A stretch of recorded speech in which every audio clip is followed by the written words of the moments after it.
Hey there, everybody. Welcome to our Bosch Legacy Season 2, Episode 7 reaction and review. Is Harry Bosch dead? Let's not waste any time here. This is the big cliffhanger at the end of this episode. Yeah, you guys leave it for us in the comments if you think he's going to be dead. I mean, we saw those two cops following him up the Hollywood Hills. I mean, if you go off the side there, and that's what it looked like. It looked like they sped up to hit him. Like, is he going to swerve out in the last minute there? Is he going to go over the side? Is he dead? Is he hurt? I mean, they didn't give us a lot. They just showed us those cops like going fast, driving up right to the back. I mean, even if he wants to swerve out of the way, there is not much room up there. Those hills are treacherous. It's one of the best cliffhangers we've had for the entire season so far. It's the sort of thing you have to pay off, because if you just make it so that, oh, he was barely injured or the car was just dented, it's fine. It's like, no, that's not what we want. We need a huge payoff to whether or not Bosch is dead. We'll talk about that. We're going to talk about how Maddie somehow finds herself roped in a lot of ways, in a manner in which, for some reason, I just did not expect coming into this.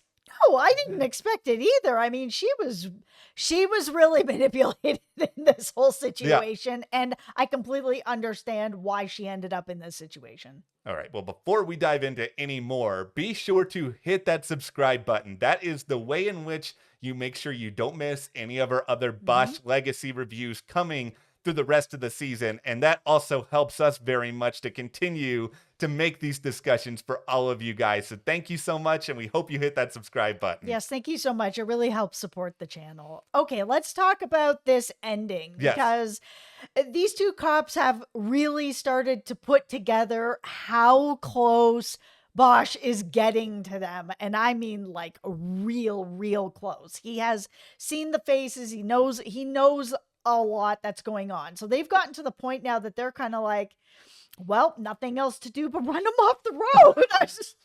Oh my goodness, this just went to a 10 all at once.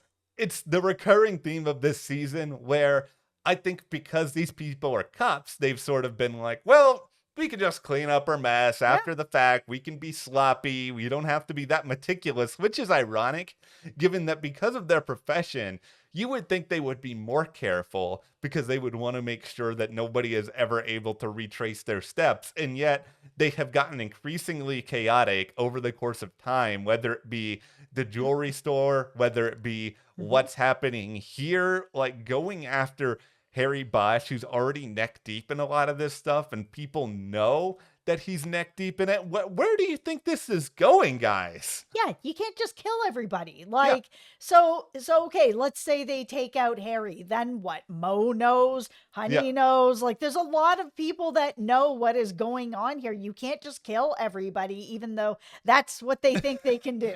Okay, I feel like Bosch is going to be fine, and I'll even go so far as to say that I don't think he's even going to be badly wounded. It's probably unrealistic, but I'm just sort of thinking you want to have Titus Welliver running around and like engaging in shootouts and action sequences.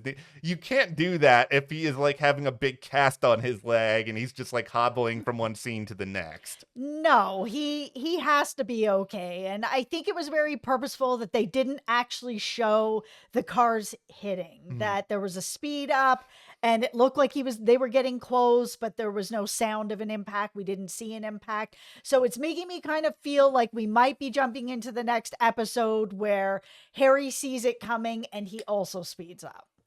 You know what you said reminded me of? There are at least 5 other crime shows that have ended episodes before with gunshots, and then it comes back and then it turns out either nobody was shot or somebody was shot. This is basically the hijack cliffhanger that we are describing at this point. And it's just this is something that happens a lot. And my typical theory on it is that unless you're actually sort of, like you said, seeing it happen, there's probably a reason why you're not seeing it happen, which is that there's some level of chicanery going on. But regardless, they have to pay this off. Okay, how did we get here? That's really the whole thing of this episode. It's like this episode felt like they were really like setting the table for everything, that it's all kind of coming together so that these two cops could really be going up against Harry in this whole thing, because it has sort of been like they knew about Harry and they've been kind of following him around. He had figured out Mhm. about the watch shop in the last episode, and they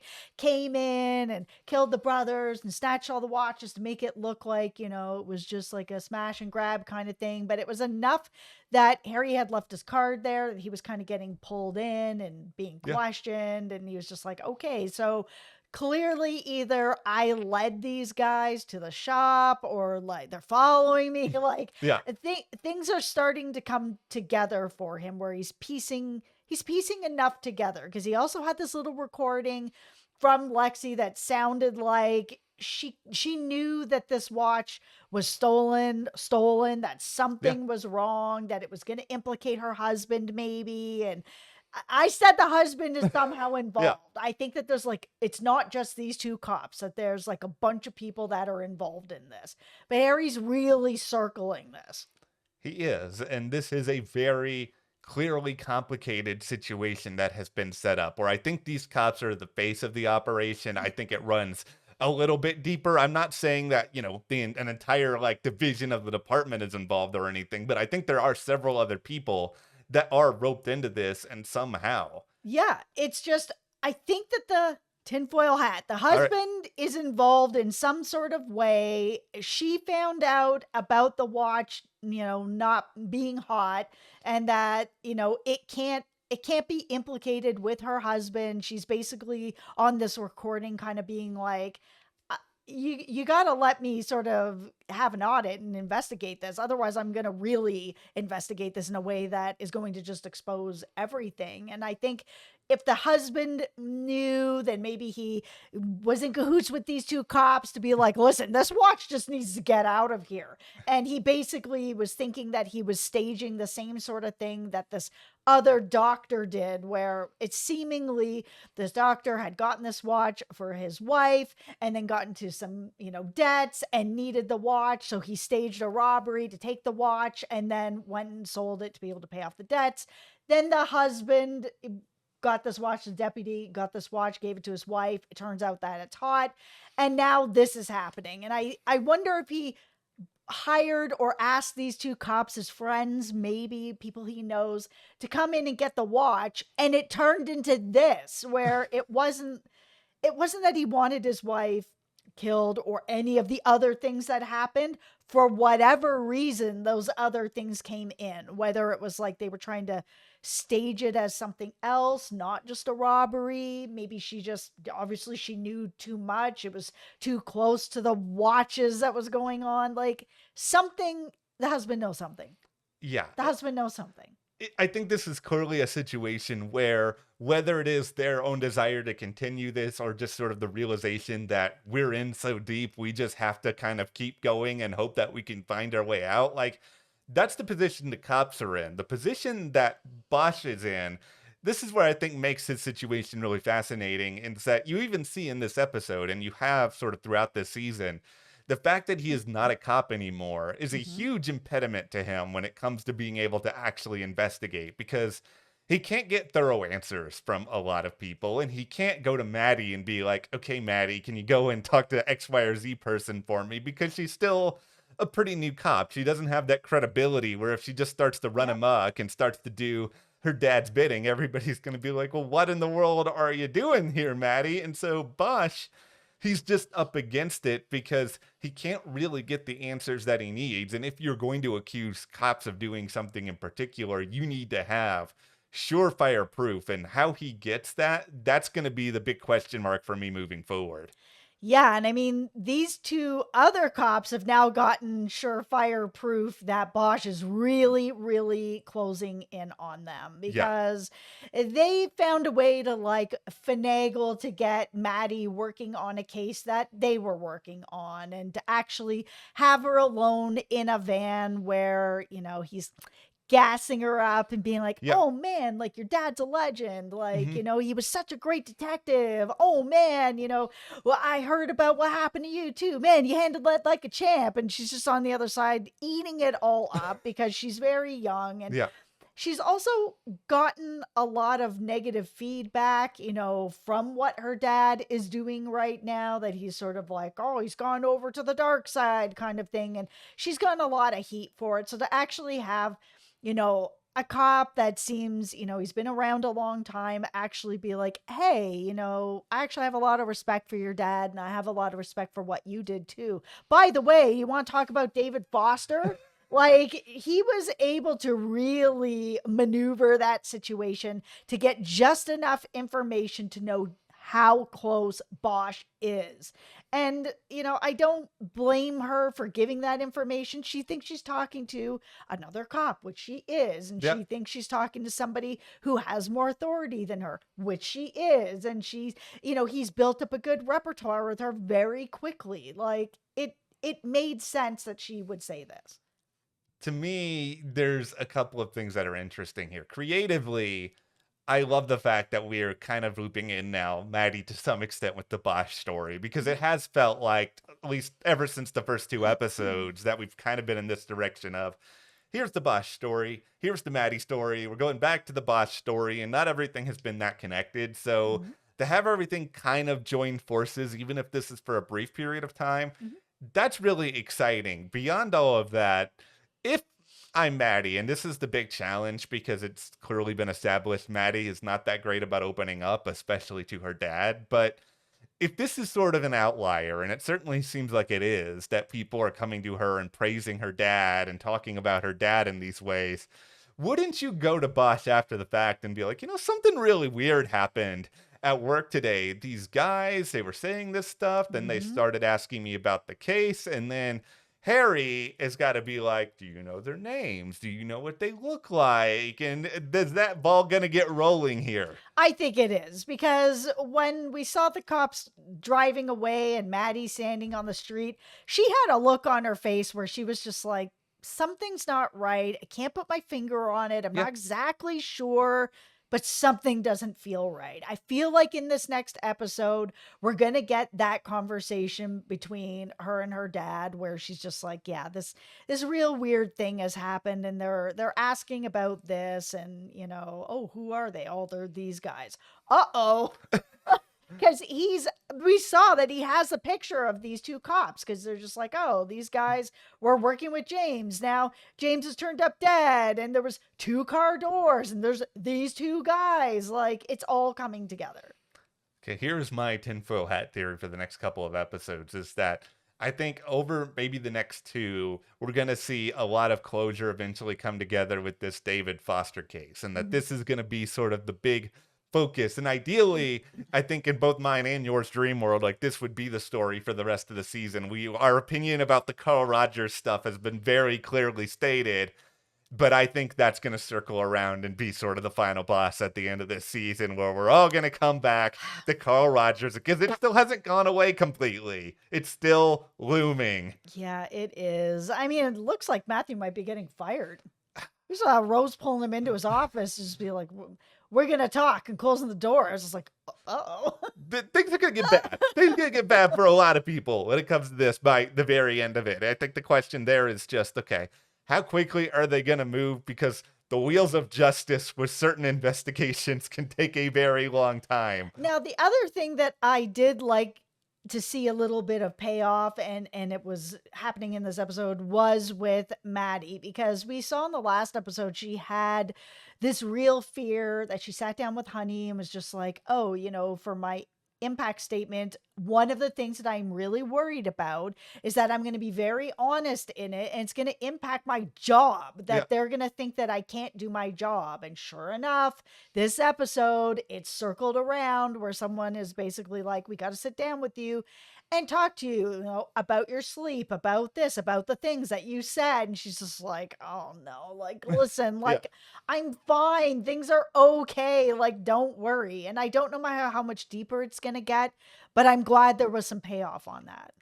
I'm glad it didn't go away completely. I still think what happened, with the guy she arrested needs to be brought up again because I still don't think that's been properly paid off either. But No. there's still at least a little bit of time to get back to these things. As long as you guys don't spend a full episode on Carl Rogers, you can do it. We can get everything that we want over these final You know episodes. what I want? I want to see Danny Trejo this season. They have been Danny Trejo donuts, and I have celiac, so I can't go to Trejo donuts, which really hurts my heart because they do look really good. But like, wouldn't it be so great to see him this season, not as Danny Trejo, but as somebody else? What if Danny Trejo is working at Trejo's Donuts, but not as Danny Not- Trejo? Hi, I'm John. Would you like a coffee? I think we both speak as massive Danny Trejo fans who want to see him in every single thing possible. Right? This is the most Trejo adjacent that we could ever possibly be with all of this. But this was a good episode. I think it's one of the best ones they've had since the first two, mostly because it was focused and it really sets the stage for some stuff that, fingers crossed, they're going to pay off here before we get to the end. Yeah, I think they are. This has been a good season so far.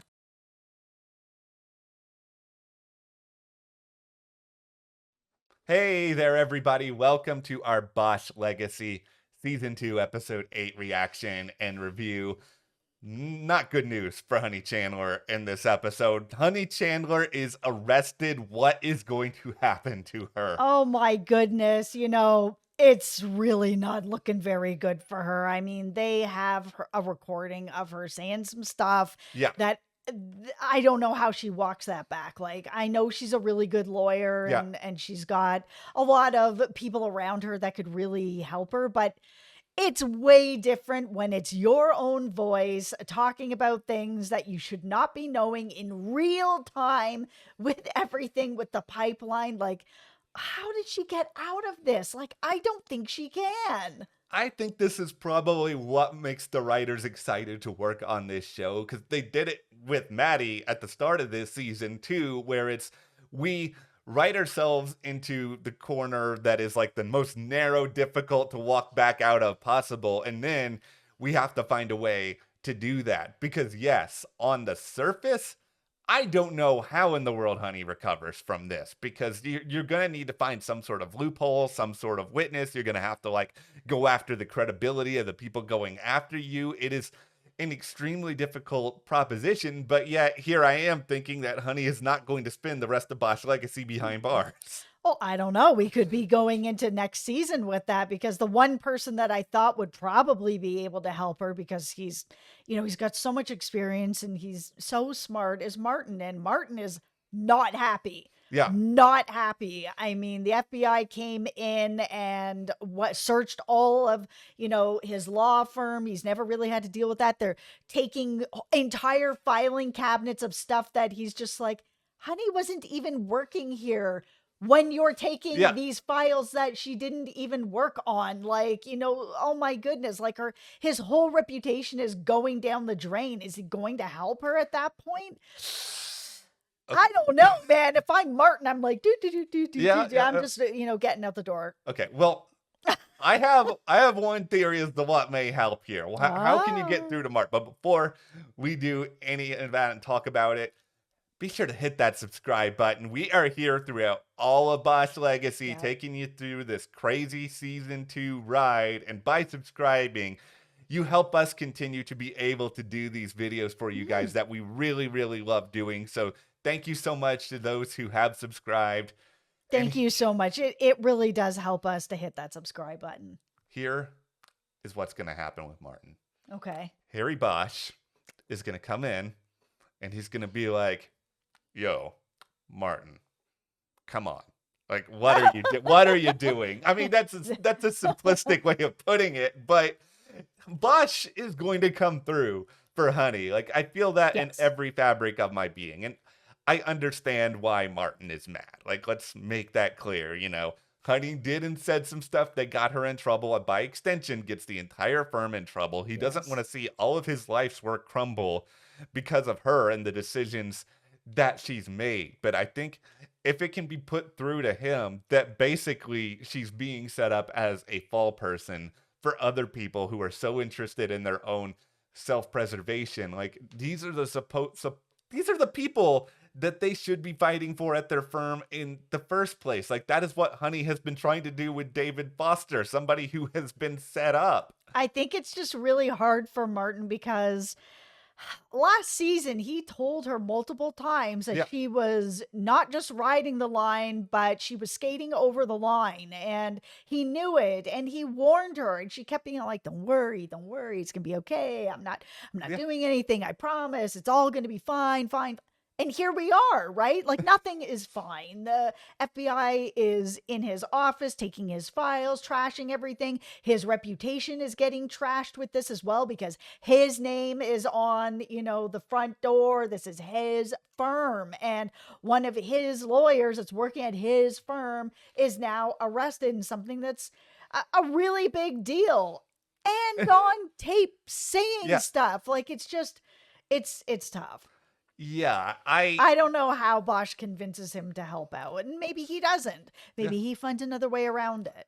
Bosch's crafty. I feel like by the end of this season at least, and Honey may spend all of episode 9 going through this, but I think in episode 10 there's going to be some sort of light at the end of the tunnel for her. Whatever that may be. The only fear I have is just that Bosch, he's got his hands full, to say the least, with everything else that is going on in between the Foster investigation, more Carl Rogers nonsense, the fact that Maddie has come to him now and basically confirmed what we were hoping she would confirm, which is that, like, yeah, I was doing this work and I was asked a lot about you, and that's kind of interesting. Yeah, and then she's also confronted by the FBI Yeah. on Bosch and his connection with this pipeline, all that sort of stuff, where she doesn't get him to necessarily confirm, but he confirms enough where their relationship it's on fragile ground. I mean, she even is kind of like, can I even trust you? And Yeah. he's just like, absolutely. Like, I would never lie to you. But in that, I'm also telling you that there are things that I just won't share with you. I won't lie to you about it, Yeah. but I'm not going to tell you about it either. It's a really tough position for Maddie to be in because Maddie doesn't want to lose her job, obviously. Maddie is already feeling No. insecure enough about that as it is, based on the victim impact statement she gave, her concerns that, they're going to decide that she's not fit for work. But then you're compounding that by also having Bosch not telling her necessarily everything that he is doing. Now, we've seen, I think, enough of Harry Bosch to know that everything Bosch does is for a reason. However, that does not mean that it always follows the letter of the law. And that's why Bosch, he's saying what he is to Maddie because he wants to protect her. But in Maddie's head, and I think this is the case in almost any person, regardless if you're a cop or not, if somebody is like, oh, I'm trying to protect you by not telling you anything, that never feels good. That just makes you more upset. A lot of ways it can make it that you're not protected by not knowing. Not in this case, but in a lot of cases. And especially with this type of a situation, like what Bosch does will affect her. She's a Bosch too, and now she's, a cop, and he's not a cop anymore, and he's sort of working for the other side, and everything he's doing will affect her whether she was involved or not, whether she knew or not.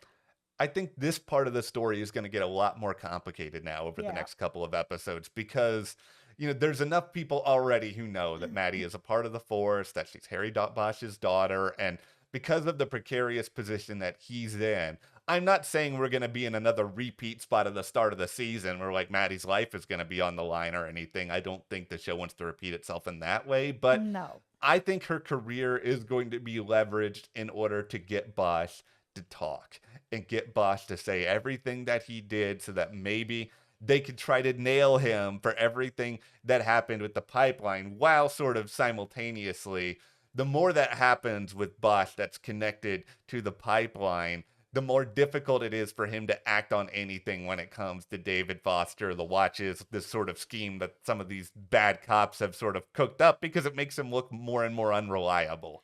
We are 9 minutes in, and we Yeah. haven't even talked about the cliffhanger. Now, here's the thing. In our last video, Yeah. we were both kind of like, Bosch is not going No. to end up dead. Mo's not going to end up dead. Nothing's really going to happen. Yeah. And I wasn't even sure if they were going to actually make impact because we didn't see any impact. We didn't hear Yeah. any impact. I was like, maybe Bosch or Mo are going to see them in the rearview mirror and get away. They did see something in the rearview mirror. So they did see what the car was. That's a muscle car. They know muscle car's been, all over everything with David Foster, that it's silver. They're already circling around Ellison Long. So Ellison Long actually decide the two cops to run them off the road. And they do. And they do this tumble down this small hill. And I'm just like, okay, well, they're not dead. No. And Ellison Long have to know that they're not dead. Yeah. Like that was barely a tumble.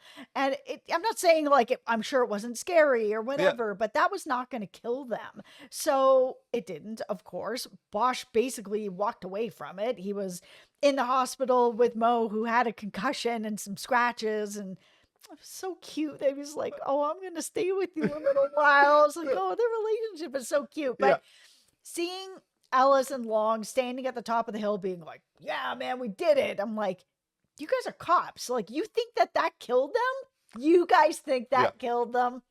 Okay. Oh, Sometimes Ellison Long suck. Like, let's just say that right now from the get-go. And I think one of the reasons a part of my brain was subconsciously resisting talking about this cliffhanger right away is because this cliffhanger is so unbelievably annoying to me. Yes, it was that was a sweet moment with Mo and Bosch in the hospital, and I do love their relationship very much. But the idea of like a car rolling down a hill or whatever else, Bosch has got like a couple of like bumps and bruises on his face, and it's just like, of course, we all knew they weren't going to kill them off or anything like that. It's just, all of it just feels so unbelievable to me that, okay, they're fine. Ellis and Long are somehow so oblivious to the idea that, one, they would be okay, or two, even if they are okay, that they're suddenly going to not want to investigate this any further, where they're like, maybe we've scared them off. Yeah, I was kind of waiting for them to actually say something along those lines, that they were going to be like, "Oh, we didn't actually intend to kill them. We were just trying to give them a scare," to be like, back off. And they didn't say that. They legit thought that was the death.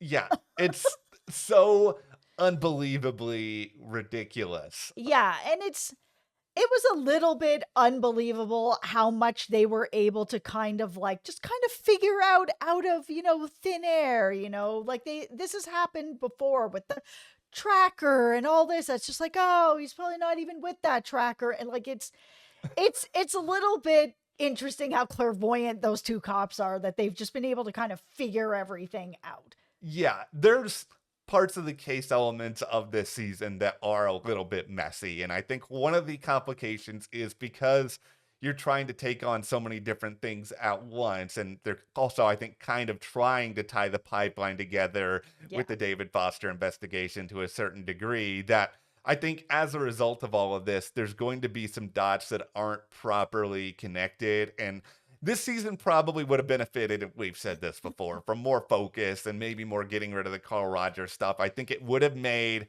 the job easier on everybody to just sort of hone in a little bit more on the characters, because that's the stuff that this season is doing a really good job at, is sort of explaining why things are so difficult between Bosch and Maddie at this point, given that Maddie is so desperate to prove herself and is already facing so many obstacles already.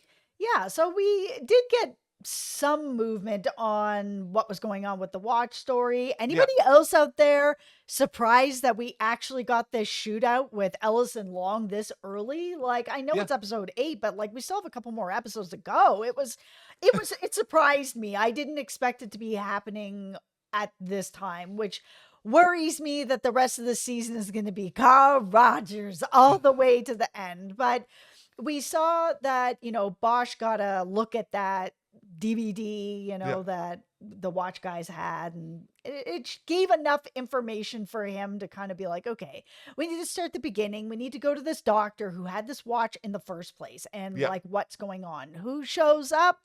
Long and Ellis. I was just like, okay, what are the chances?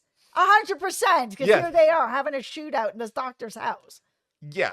And I had this, I said this is a hard hat statement a little while ago that we were going to have the Carl Rogers stuff be the final boss for this season. And I'm still really worried about that. Like, there's still, I think, more that can be really dived into with the Watch storyline and more that can be dived into with David Foster. Like, I hope there's a really good payoff, in the event he does end up getting out after everything he's been put through here. Yeah, I think that there's still more story there, obviously. Like we saw that, Long got shot Yeah. and Ellis got away, and, there's still some of those elements with those two cops.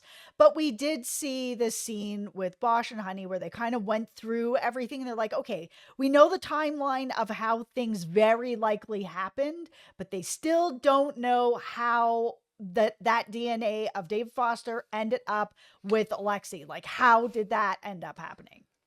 And that's tricky. DNA is often viewed, understandably, as pretty clear evidence of a lot of different things, but there's still ways that it could be planted there. There are ways things could be moved around. And because also you're dealing with cops at the center of this, these are people who know more than anyone else how this sort of thing can be feasible. Now, I think there's a pretty reasonable explanation, but it's just the sort of thing that's probably going to take a lot of time. And my fear is even more underhanded stuff from Bosch in order to solve. But in order to do that, that could end up putting them in another dilemma moving into season 3. Okay. Tinfoil hat. All right. This is how they got the DNA. Okay. So we saw David met up with James, who was, his love or someone that he was with for a good 6 months. And they spent a couple hours together. Is it possible that maybe they were intimate together? Probably, maybe. They're in a relationship. So, it's possible. Then we also saw that the two cops showed up at the same hotel room as well. Is it possible that that's how they got the DNA? That because David and James were together and they were together in the hotel room, that the cops were able to, they killed James, took the DNA. Maybe they, as I said, they were intimate. They were able to get that DNA that way. And that's how they were able to get the DNA. They brought it over to Lexi's. Bing, bang, boom. Here we go. That's why David's DNA is all over Lexi. It's that's the thing that makes the most sense, because it has to be something that they can knowingly transfer it. And it has to be something that's not overly scientific, because I'm not saying that Ellis and Long are complete and total dum-dums, even though they are dum-dums for thinking that Bosch and Mo would have died in that careening down the hill. But I don't think they would be like smart or like really knowledgeable enough in like forensics to be able to execute something that is like incredibly complicated. This is complicated enough that it would be harder for other people to figure it out, but it's also, I think, still doable enough in the timeline that has kind of been established. Yeah, I can't see any other way that they're getting that DNA. Okay, well, here we are, guys. Just a couple of episodes to go this season. We'll see what sort of resolution we get on a lot of this sort of stuff. I think there's going to be another big cliffhanger. Oh, yeah, for sure. And I mean, it's hopefully not going to be about Carl Rogers. This needs to be wrapped up this season. Guys, wrap it up. If we are going into like another season, 4 seasons of this, because this was going on Bosch regular and then last season. Now, stop. Nobody wants to hear about Carl Rogers anymore. At least I don't. I don't either. Okay, well, hit that subscribe button so you guys don't miss anything else on Bosch Legacy. More reviews are coming your way. Thank you as well to all of our patrons for your support on Patreon. We really appreciate that. Thank you. We will see you here next time.